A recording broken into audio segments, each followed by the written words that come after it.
Hey, we're back. That's much better. So, here's what we're at. We're at the International Builder Show in Orlando, Florida. And why are we here, Rich? We're going to come here. We're going to do some interviews. We're going to show you guys new products. We're going to talk to different companies about, proper installation, maybe even. But we want to show you new products available for building. That's right. Remodeling, home improvement stuff that you might want to do. So we're going to walk around. There's also the section of this that's the National Kitchen and Bath Show. So we're going to be walking through both of them, and we'll bring you different products and hopefully you enjoy. So stay tuned.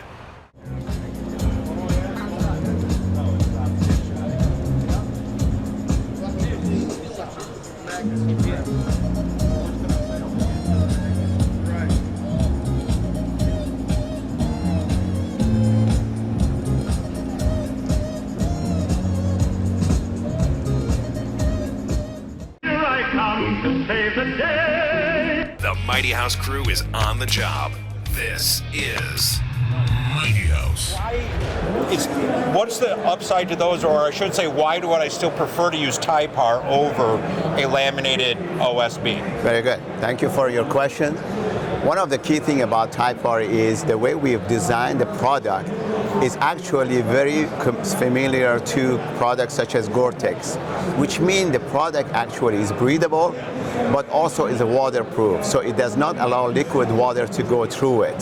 The nice thing about this product is you can roll it and you can tape it, so you don't have to rely on a product that's already manufactured in the factory that has a coating on it that could be damaged during the shipment, but also can be rolled down to on the job site and can be taped and can be used without any damage to the product. How long have you guys been in business? So Abatron's been in business since 1959. Okay. We've been making the products that we're known for, our liquid wood and wood epoxy, some of our other restoration products, since about 1980. And I think it was late 90s when I started using your stuff, and it's an amazing product and how well it holds up. And just kind of go over some of the features of what this does. Yeah, so what we're really known for is our liquid wood and our wood epoxy products.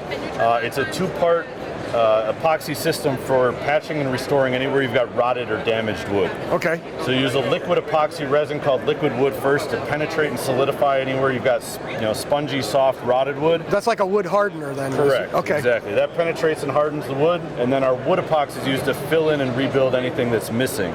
So it's almost like a lightweight Play-Doh type consistency. Yep. You can fill in and rebuild any missing sections of wood, and then it sands and paints just like an original piece of wood. So we are in the Whirlpool booth, correct? Yeah, and I'm with Sean here, and I wanted to talk a little bit about the new all-in-one products they've got for washing and drying. So you can throw your stuff in there and just be done with it. So kind of go over, how does that work? Yeah, certainly. So it's a typical washer, 4.5 cubic foot. Wash system, very similar to just a regular front load.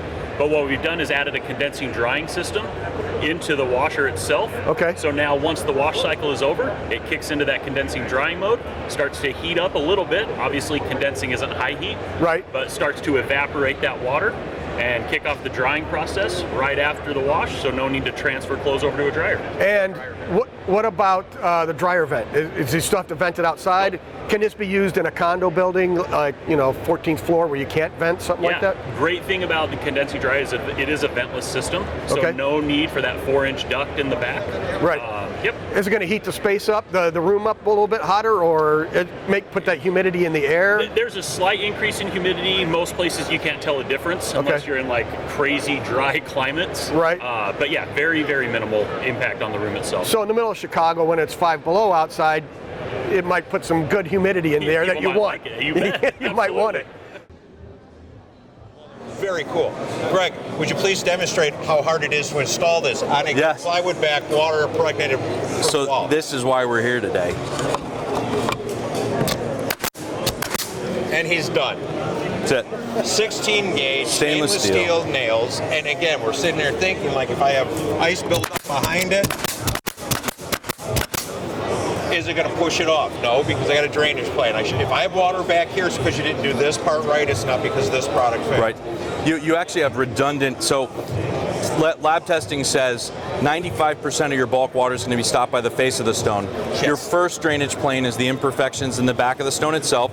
This fabric is not only UV stable, but it's hydrophobic. Now, building science tells us that it doesn't matter how well you build, water's going to find its way in, Absolutely. right? And so when it does, it hits That's why we it manage hits this it. drainage drying gap. Correct. Ron and I speak of this all the time, the building science. Unbelievably important. Awesome. Greg, thank you so much for your time. Thank you for stopping by. Very cool product. I got to get some info because I got a little area in the house at the front of my borrow side. Great. Thank you. Thank you. You're going to want to go through on a countertop and miter the edges, so that way you can, and at that point you can do a 2-inch or 3-inch or 6-inch or however much you want. You can do full waterfalls on it. Okay. Here we go. Get set. Mighty House.